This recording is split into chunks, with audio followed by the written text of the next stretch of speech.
Quand on parle du stress et de la gestion du stress, on pense souvent à ce que l'on entend parler dans l'actualité, les problèmes humains qui sont liés à l'abus de stress ou aux surtensions dans l'entreprise.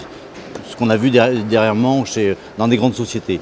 Maintenant, ce dont on ne parle pas souvent, qu'on n'évoque pas et on le passe sous silence, c'est le coût financier que ça représente.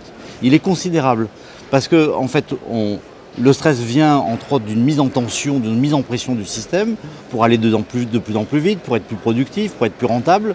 Mais au-delà d'un certain seuil, cette tension, cette pression, au lieu d'avoir l'effet recherché, a l'effet contraire du fait de l'apparition d'un surstress.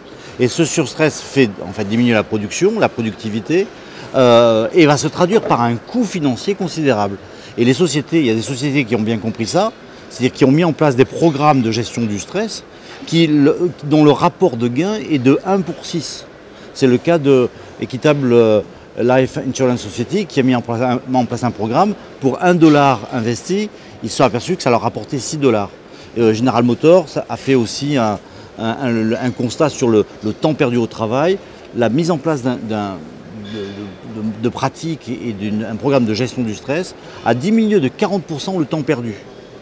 Alors, il y a une vraie poche de gain, dans le sens, si on regarde les chiffres, aux États-Unis, il y a quelques années, c'était 200 milliards le coût estimé du stress au travail, 200 milliards de dollars. En Europe, c'est une vingtaine de milliards. En France, on dit 2 à 3. Mais même, il y a des chiffres plus récents d'un rapport qui a été présenté au gouvernement en 2008 par Patrick Légéron et Philippe Nass qui parle de 45 à 50 milliards. Je veux dire, il y a un vrai intérêt, un vrai gain, un vrai zone de profit à considérer ça du point de vue aussi du profit de l'entreprise. Bien entendu, ça doit être un lien entre le profit de l'entreprise et le profit de la personne. L'un ne va pas sans l'autre.